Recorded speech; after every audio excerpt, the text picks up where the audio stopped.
parce qu'il était à la poursuite de Naël, dans les conditions qu'on sait. C'est-à-dire que Naël, qui avait fait un refus d'obtempérer, des conditions particulières, qui avaient, hélas, d'ailleurs, provoqué sa mort. Donc je me mets à la place des flics, qui dans le même temps ont été aux Champs-Élysées, samedi, dimanche, qu'on en pris, pardonnez-moi, l'expression va être triviale, plein la gueule. Ça commence et qui mal. voit la justice, peine de prison avec sursis, peine mineure, au point où le ministre garde des Sceaux, a pris la parole pour dire écoutez, ça suffit. Écoutez, ça suffit. Donc on en est là ce soir, donc on va beaucoup parler de justice. Gilles William est là également. Je vous propose de voir le sujet de Mathieu Devez sur l'affaire Naël. Oh putain, il y a Goldnadel qui va commenter ça en tant qu'avocat. Oh mon Dieu, oh mon Dieu, oh mon Dieu. 2 ans après la mort de Naël, lors d'un refus d'obtempérer à Nanterre, 2 juges d'instruction ordonnent que le policier auteur du tir soit jugé aux assises pour meurtre. Rien ne démontre que le policier Florian M était autorisé dans la circonstance à faire usage de son arme en méconnaissance des principes de proportionnalité et d'absolue nécessité. Les magistrats suivent donc les réquisitions du parquet qui avait demandé début mars le renvoi du policier mis en examen devant la cour d'assises. Son avocat, maître Laurent Franck-Liénard, dénonce une décision absurde. Les juges d'instruction nous disent qu'il y avait d'autres moyens d'arrêter la voiture, sans nous dire lesquels, puisque en réalité, il n'y avait pas d'autres moyens d'arrêter cette voiture. Et 50 mètres derrière, il y avait des gens qui passaient sur un passage piéton et qui auraient été renversés immanquablement. Et donc, le rôle du policier, son travail, c'était d'appliquer un tir à ce moment-là. Le point de départ d'une semaine d'émeutes à travers le pays. L'avocat de la mère de Naël, maître Franck Berton, se dit satisfait de cette décision de justice. Selon lui, il ne fait aucun doute que la qualification de meurtre devait être retenue. Une décision qui, d'après Éric Henry du syndicat de police Alliance, pourrait avoir de lourdes conséquences pour le reste de la profession. Est-ce que mes collègues vont pas finir par détourner le regard sur certaines infractions, les infractions qui les mettent en danger, au risque, s'ils interviennent, de se retrouver devant un tribunal, devant une cour d'assises, alors qu'on fait son métier pour protéger? Le tribunal précise dans un communiqué que le procès pourrait se tenir devant la cour d'assises des Hauts-de-Seine au 2e ou au 3e trimestre 2026. Bon, Philippe Bilger, on rappelle, pour ceux qui nous écoutent, qu'est-ce qu'ils vont nous dire? Qu'est-ce que cela signifie sur le... C'est-à-dire qu'on considère que le policier avait l'intention de tuer Naël. Alors, avec la précaution d'usage que j'ai dit en commençant l'émission... On ne connaît pas le dossier. Comment on peut imaginer qu'un policier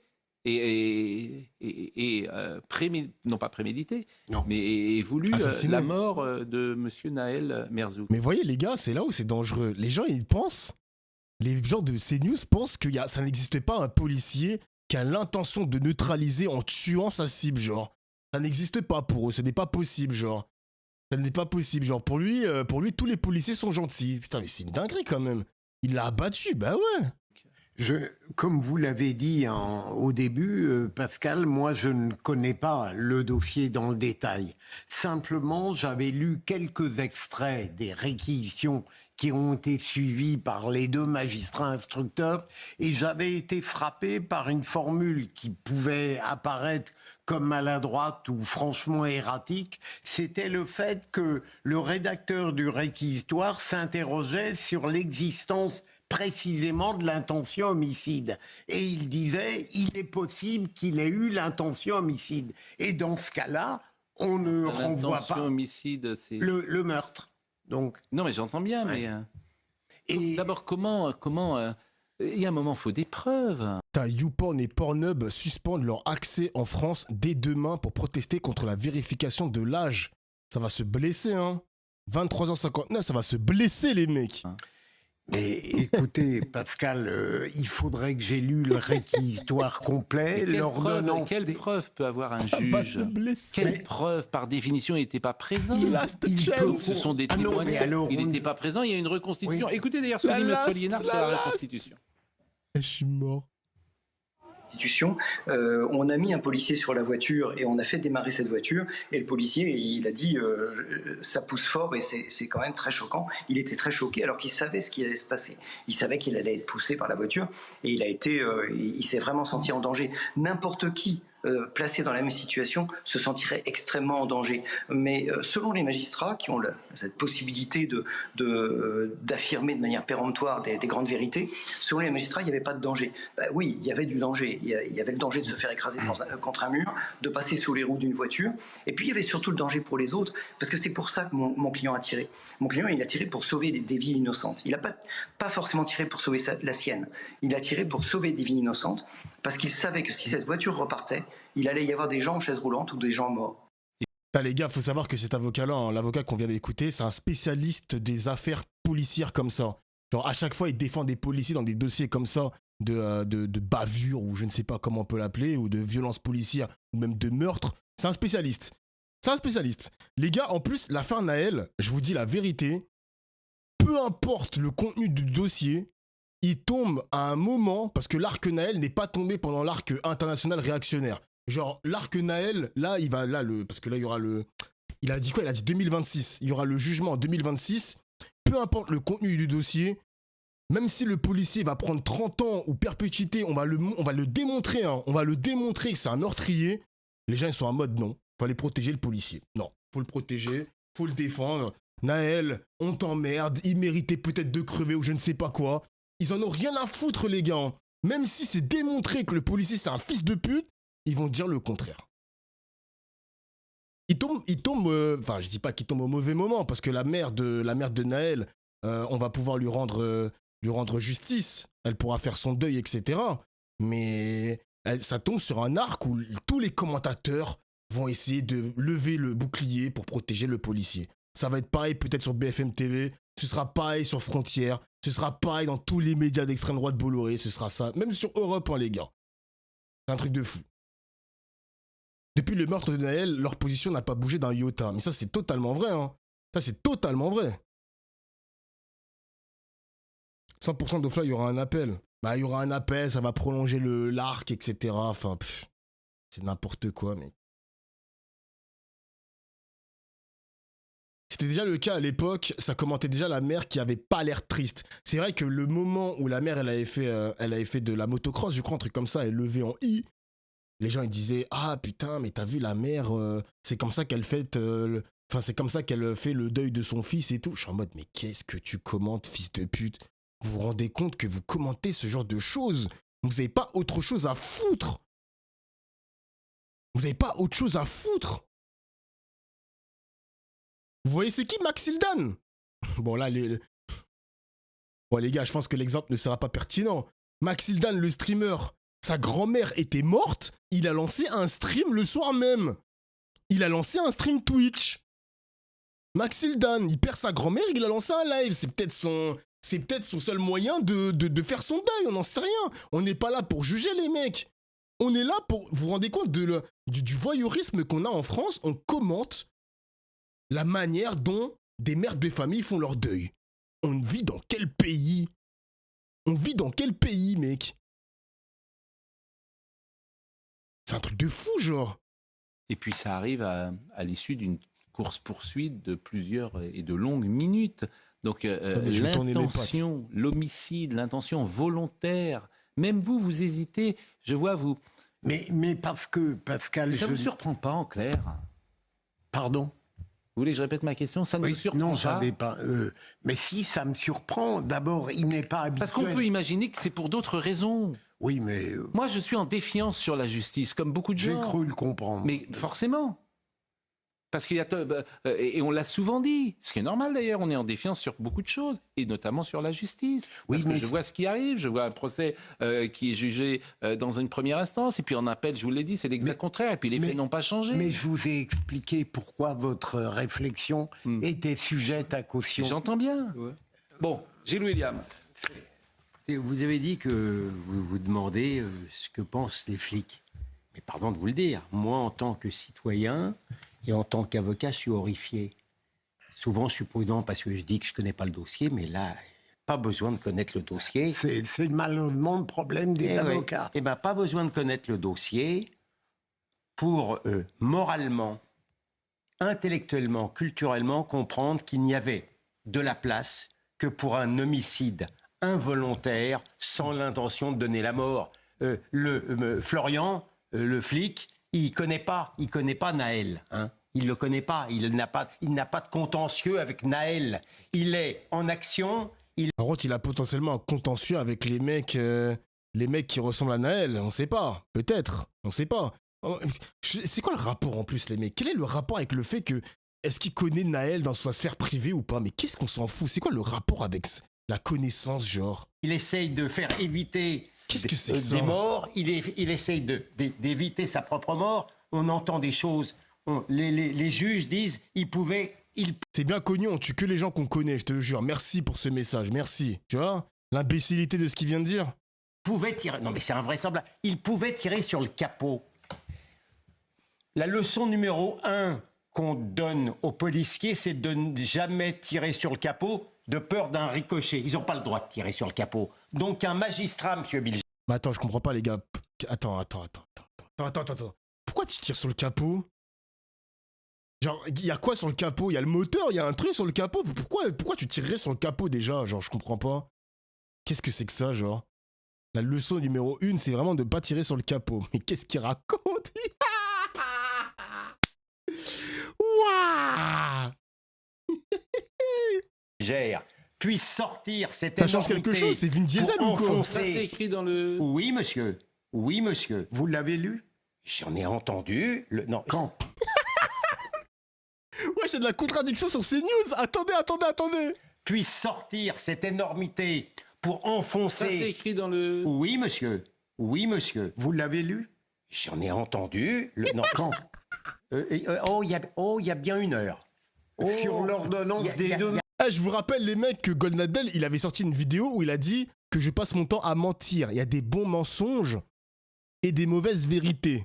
Que des menteurs sur ce plateau, frère. Il y a une heure, monsieur Liénard, sauf à ce que vous le traitiez de menteur. Non, je l'aime beaucoup. Explique que parmi les attendus, il y a effectivement le fait de dire il aurait pu tirer sur le capot. Et voilà. Donc, oui, mais... Voilà. Donc, on lui a accusé politique, dit Maître Liénard. Écoutez. Alors, et je vous donne la parole. Ouais. Mon client, il m'a dit, j'étais un détenu politique, je serais un accusé politique. Il n'a pas dit un condamné politique, il a dit un accusé politique. Parce que il sait que, quels que soient les recours que nous ferons, quelle que soit la lutte que nous allons mettre en place, il y a de fortes chances qu'on se retrouve dans une cour d'assises un jour. Et devant cette cour d'assises, il sera l'accusé politique. Et peut-être est-ce que la personne qui sera intelligente et courageuse et qui dira stop, peut-être que ce sera un citoyen, tout simplement. Un citoyen, membre du jury, qui comprendra que les prévisions légales sont faites pour être appliquées et qui comprendra que ce tir a permis de sauver beaucoup de vies. Non mais, il a raison, pardon, encore une fois, de dire que c'est politique. C'est pas la peine de faire beaucoup de spéculations intellectuelles. Le jour du drame, le chef d'État suprême, qui ne connaît pas le plus dossier que vous et moi, il a dit déjà que c'était un acte inexcusable. C'était une absurdité. Oui, mais ça montre le climat, ça montre la peur, panique des banlieues dont il a fait montre jusqu'à encore une date récente pour ne pas marcher contre un certain phénomène pernicieux. On peut répondre? Oui, et certains médias n'était pas non plus en reste. Et vous avez un syndicat de la magistrature qui ne se caractérise pas non plus pour la manière énamourée qu'il regarde la police. On a à la fois le parquet, à la fois le magistrat instructeur, à la fois la reconstitution qui est donc alignée sur la position du palais, sur la position présidentielle. Il y a Franck Berton, qui est l'avocat de la mère de Naël, qui lui aussi s'exprime dans les médias et qui donne un certain nombre d'éléments qu'il faut aussi peut-être prendre en considération. Le métier de flic, pour reprendre l'expression de Pascal, est terrible parce qu'en une fraction de seconde, tu dois prendre une décision terrible. Il y a 2 vies brisées, celle de Naël, de ce jeune, et celle du flic. 2 vies sont brisées. Mais il est évident que chaque fois qu'un tir est déclenché, il y a une enquête de l'IGPN, et c'est normal de savoir les conditions du tir. C'est impossible de savoir. Je dis simplement qu'il est normal. C'est absolument impossible. Je ne vois pas comment un enquêteur peut être dans la tête avec les éléments. Dans un pays, dans une démocratie, concernant nos forces de l'ordre. Mais entendez ce que je vous dis aussi, je n'ai pas juste terminé. Il n'y a aucune preuve. Donc il est normal, est-ce qu'il est normal que lorsqu'un tir est déclenché... C'était pas ma question. Est-ce qu'il est normal que quand un tir est déclenché, qu'il y ait une enquête de l'IGPN? Oui. Ces enquêtes peuvent d'ailleurs donner raison à l'agent. Et nous verrons... Mais en vrai, les mecs, heureusement que ça a été filmé tout ça, les gars, hein, parce que ça aurait pu passer dans les mailles du filet. Hein. Merci le téléphone, merci les caméras, bonne qualité, etc. Parce que la personne qui a filmé cette séquence, merci à cette personne. Hein. Merci à cette personne. Parce que le nombre de baveurs policiers, les mecs, le nombre de bails qui se passent au regard des caméras, enfin, sans les caméras pour capter les images, mais les gars, c'est une folie en France. Hein. C'est une folie, hein. Je me rappelais, à l'ancienne Street Press, ils avaient épinglé un policier qui avait mis volontairement de la drogue dans les poches de mecs de banlieue, genre de... Je sais plus c'était dans quelle ville exactement, je crois que c'était je sais plus c'était à Saint-Denis, je sais plus, bref. Et du coup, ces policiers-là ont été condamnés. Ils ont été condamnés, genre. Dans le 9-3. Mec, c'est une dinguerie. Il y a un policier, il s'est dit, vas-y, on va les contrôler et en même temps, on va mettre de la drogue pour les accuser de trafic. Mec, c'est pas un truc de fou, genre. C'est pas un truc de fou de faire ça. Et on me fait croire que les policiers sont tous des gentils, à 99%. Vous voulez pas comprendre qu'il y a des policiers, ils en ont rien à foutre des règles parce qu'ils sont protégés par leurs supérieurs, genre. C'est grave. Et il y en a qui me demandent encore pourquoi je dois écouter CNews. Je suis obligé d'écouter, c'est mes ennemis idéologiques. Je suis obligé de les écouter, mon gars. Le débat judiciaire lors des assises. J'ai besoin mais de les combattre. D'abord, ça n'ira peut-être pas aux assises, monsieur. Ça n'ira pas aux assises. Ça va être tranché par la Cour d'appel. Alors pour vous, il n'y a pas de sujet. Il n'y a pas de sujet. Vous avez une... Les policiers, on l'a vendu... Oh là là, l'orthographe, hein. J'espère que t'es pas flic. Hein. Les policiers, on la vie dure quand même. Mais frérot, le nombre de métiers où ils ont aussi la vie dure. Tu crois que je vais aller pleurer un flic? Tu crois qu'on a... Si je pleure un flic, je dois pleurer plein de corps de métier aussi. Genre, je sais pas, moi. Je sais pas. Manière. Il n'y a pas de sujet. Vous avez une manière un peu particulière de justement. résumer mes propos. Je dis simplement que juridiquement et moralement et factuellement, je n'ai aucune possibilité de comprendre pourquoi le policier est renvoyé pour un homicide sur la qualification, volontaire. Je suis d'accord. Ça tombe bien. Mais il peut y avoir sur homicide involontaire sans intention de la mort, il peut quand même y avoir... Bien sûr. Alors si vous êtes d'accord, mais on parle que sur de la qualification, oui. Alors vous êtes d'accord. Merci de me donner raison. Même Philippe Bilger n'ose pas le dire parce qu'il est tellement corporatif. Mais je ne vois pas pourquoi ce policier a eu son... Vous voulez régler son compte à elle. Il y a de la contradiction sur le plateau bizarre. Arrêtez de dire que je suis corporatif parce que je ne tombe pas dans les diatribes de Gilles William Goldadel. Ça commence à être insupportable. Je n'ai jamais été corporatif. J'ai été détesté par la magistrature parce que je ne l'étais pas. C'est un peu lassant à force, vous voyez. Cher Philippe Bilger, quand j'entends... Vous critiquez tout le temps la magistrature et vous n'êtes pas plausible quand vous en parlez. Précisément parce que vous l'attaquez tout le temps. Philippe, je suis simplement doucement en défiance. Le boomer. Je ne l'attaque pas. Mais précisément. Mais je suis en défiance. Vous l'êtes tout le temps. Mais Philippe, parce que tout le temps, elle suscite les critiques. Ah bon ? Quand je vois ce qui se passe en comparution immédiate, après ce que j'ai vu samedi et dimanche, qu'est-ce que vous en pensez? Faisons un pari. Qu'est-ce que vous en pensez? Faisons un pari. Qu'est-ce que vous en pensez? Nicolas Sarkozy est condamné. Oh, Nicolas Sarkozy, putain, le clash. Quand les extrêmes droitards se clashent, les mecs, qu'est-ce que c'est drôle. C'est Spider-Man qui se pointe du doigt ici et qui se clash, c'est trop drôle. Allez, l'ancien. Nicolas Sarkozy. Nicolas Sarkozy est condamné en septembre. Vous direz que la justice est laxiste. Vous êtes obsessionnel. Donc je vais vous parler que c'est votre... Je vous demande, qu'est-ce que vous... Mais vous êtes en état de défiance permanent à l'égard de la justice. Mais c'est bien normal. Non, c'est pas normal. Pourquoi ? Mais parce que tout simplement, vous prenez votre point de vue pour une vérité objective. Mais je ne prends pas mon point de vue, je vous prends un témoin, je vous demande de répondre sur les... Même sur la qualification. Il se trouve que M. Darmanin est exactement sur la même ligne que moi. Mais parce qu'on a un grand... Non, pas du tout. Ah bon? Ah, pas du tout. Gérald Darmanin, pardonnez-moi de le dire. qu'on retire le mot diatribe. C'est une diatribe. Attends, franchement. Non, mais Henri, mais c'est pas drôle, pardonnez-moi, parce que le sujet est gravissime. Mais le sujet est gravissime. Mais vous, justement, vous ne Il est le souillé traitez le papy. pas de Ouais. manière sérieuse. Écoutez, Il parle comme je Gros suis Minet le désolé, vieux. quand Attends, je bâtard. vois qu'on tire avec des mortiers sur des flics et que des gens n'ont du sursis... Mais quel rapport? Mais quel rapport? Mais quel rapport entre... Allez, Véronique Jacquier. En fait, c'est plus facile. Vas-y, c'est quoi? Je vais conclure sur ça, les mecs. En fait, c'est plus facile pour eux de commenter l'affaire Naël parce qu'à chaque fois, pour essayer de défendre le policier, ils vont aller comparer avec d'autres affaires. Et c'est tellement la stratégie de l'extrême droite, les mecs. À chaque fois, c'est pareil. C'est tout le temps la même chose pour eux. C'est Nicolas Sarkozy. Ah, lui aussi, il n'a pas été condamné. Ah, lui aussi, dans une autre affaire ou je ne sais pas quoi. Ah, ça y est, frère. Ça y est, c'est bon. Pas vous infliger plus.